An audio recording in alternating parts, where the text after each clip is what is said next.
Saltfjord is a game about running a 19th century fishing village, and this game seemed to come out of nowhere. It was released in North America in the summertime, and this dice drafting game is one of the best Euros I've played this year. What makes it the best? Let's find out. I'm Dr. Brian McDonald. This is Brains on Games. Let's talk about Saltfjord from Aporta Games. Saltfjord is a mid-weight Euro. It's a game that combines resource management, dice drafting, action selection, engine building, worker placement, but it's still straightforward enough to understand.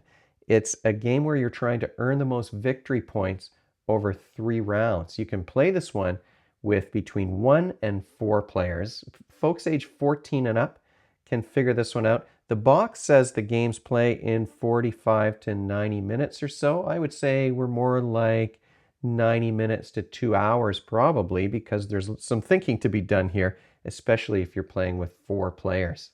Saltfjord's really played across 3 boards. I mean, one board is really just your storage space where you're tracking resources. So if you earn a fish, if you go fishing, then you'll put a resource cube in that space on your board. There's also a space on the side where you're putting cargo that you might be collecting along the way. The main board that you're going to be acting on is your village that you're building. And then you've got the main board where you're drafting dice, where you're increasing your technology, where you're tracking your victory points, where you're fishing along the river, where you're collecting cargo. So there's a lot happening on this board too. The player boards themselves are identical to one another, but players start with a bit of asymmetry. First of all, there are tiles that indicate which resources you're going to be starting with, and each of those are handed out at random, and they're all a little bit different. Each player is going to have a unique ability that they can use, and they can earn a second one as they move up the technology track, and then they've got 2 powers that they can use throughout the game. You're also going to start with a random village tile that's going to be placed before the first turn of the game. You've got 4 snow spaces here in the middle of the board. That dictates where you're going to put this first tile, and you can put it horizontally or vertically here. Turns in Saltfjord are really simple, and your player board has a little summary of what your options are once you understand what all the icons mean. So you've really got 3 choices. And the first of those, the one that you're going to be doing the most often, is to draft a die from the board. So before each round, you're rolling a certain number of dice. There's more depending on the player count. You're rolling a certain number of white and orange dice. You're placing them on this row here on the board according to their number. So the ones go here, etc. You can take one of these dice and use it to activate your village. Now that you can see that there are 2 different colors here, the orange ones are more limited. So white dice will activate a column in your village. The orange ones activate a row. You can spend fish to move the value of a die up or down 1. You can discard a die for a fish if you don't want to take any actions, or your dice aren't going to allow you to do what you want to do. Once you've grabbed that die, you're simply going down the column. So my first action here in column number 1 is that I can take a sail action. I'm going to move my boat over here to the first space in the river. So here I'll get a couple of fish when I return back to the village with my boat.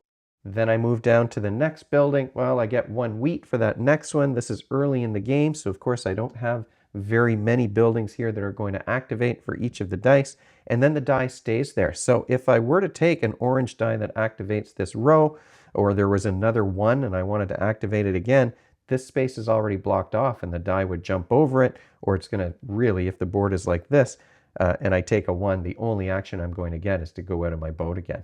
So you can fish, which earns you victory points and will earn you some resources. You can upgrade your tech tree. You might get an action where you can upgrade your resources and move them farther up here in your storage space, and now you've got something that's more valuable that you might need to use to purchase maybe some of this cargo.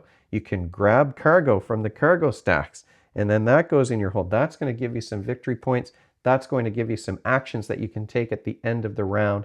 You can build these buildings by spending wood.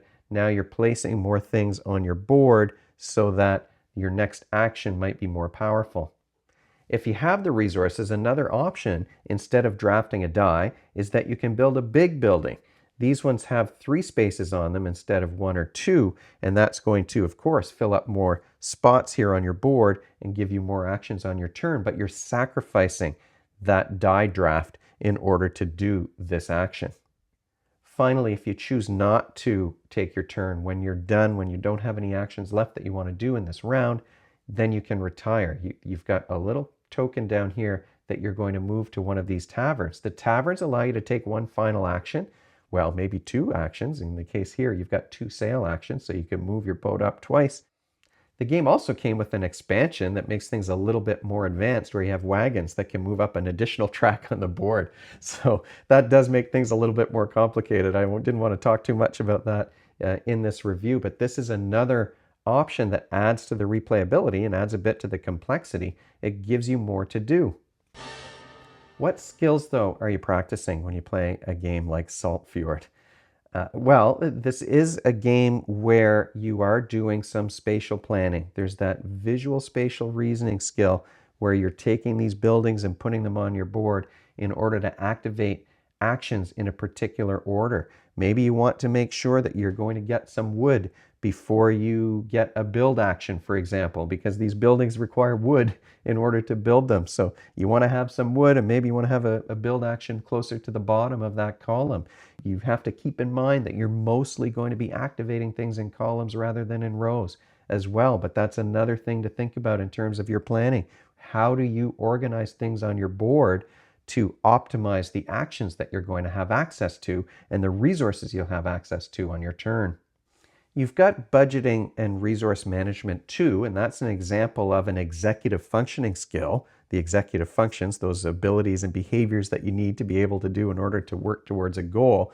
And of course, you're budgeting these resources in order to get the things from the board here that are going to earn you the most points. Fluid reasoning or flexible problem solving is also really important in this game. Flexible because you might lose the die that you wanted. Oh, I have a plan for this turn. I need to activate column number 4 so that I can get my boat out and get the fish that I want so that I'll have the resources for my next action after that. But somebody takes that die and now you don't have enough fish in order to be able to change a number so that you can do the action that you wanted.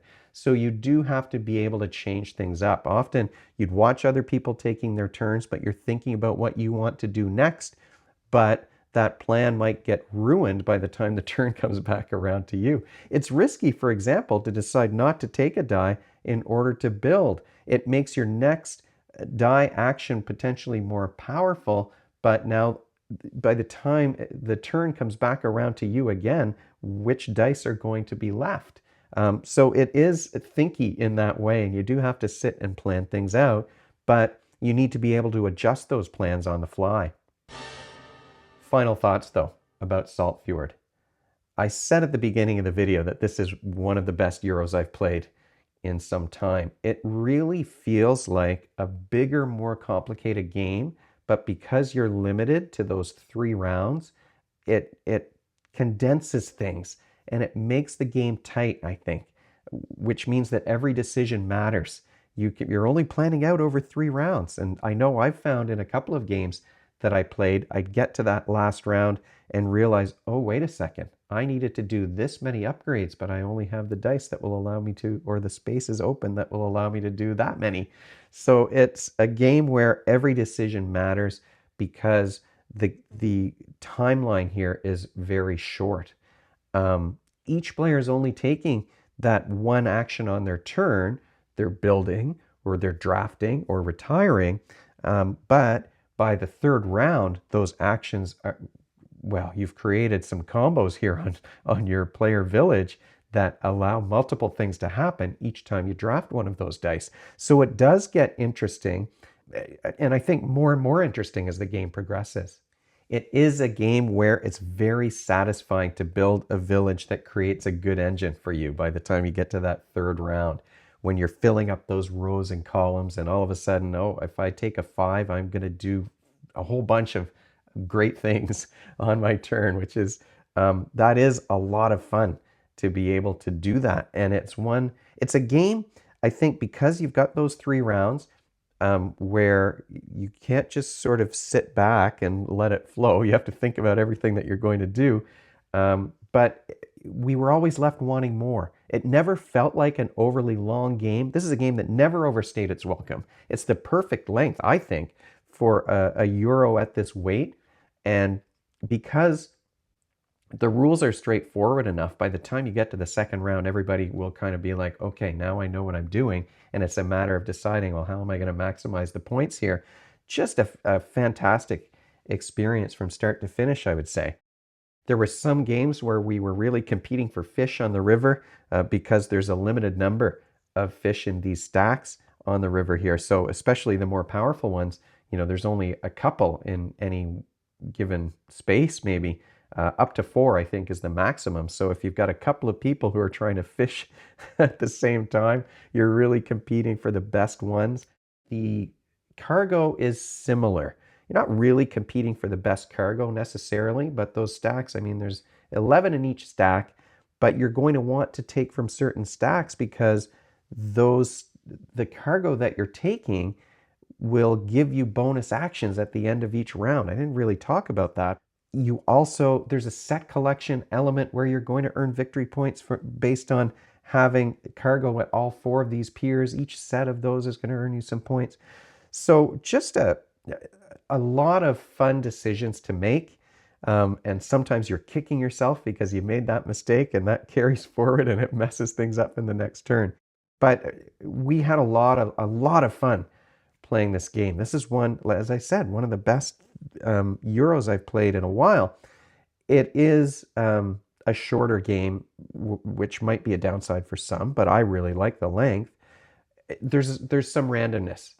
The tiles here in the middle are dealt out randomly. Your player abilities are dealt out randomly. There's a big bag.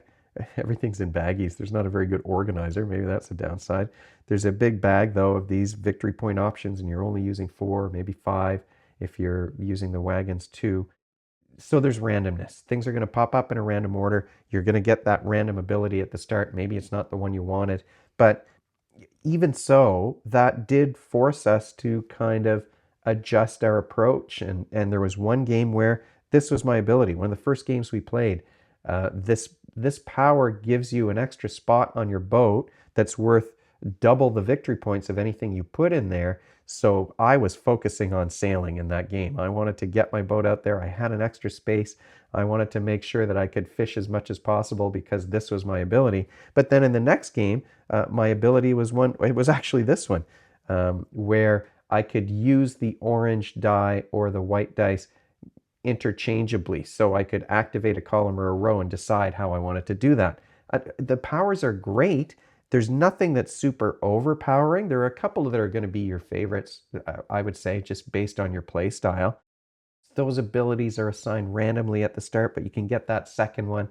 So there's randomness, but it's mitigated to an extent, I think, which is, that's quite good. It allows for newer players to still be competitive, and it allows for surprising things to happen, which is always fun in these games. So this is one, it came from Aporta Games. It released last year in Europe and only in the summertime here in Canada. I received this review copy from Asmodee, and I have to thank the folks at Asmodee for sending this one my way because it's a game that leaves you wanting more. And what more can you ask for on a board game night? You want to leave kind of enthusiastic about the next one. This really did that. I'm looking at it now and I want to play it again. So thanks so much to the folks at Asmodee for sending this Aporta Games copy of Saltfjord my way. If you have any questions or comments, you can, of course, leave them in the comment section below the video, or you can email me at brian@brainsongames.ca. Brainsongames.ca is the website. That's where future episodes will go. Previous ones are already up there. Brains on Games is the X handle and the Facebook page and the Instagram feed and the Blue Sky feed. We're all over the place. And if you enjoyed this video, you want to be notified of future ones, you can head on over to YouTube and click that subscribe button. Thanks for joining me, and hopefully I'll see you next time.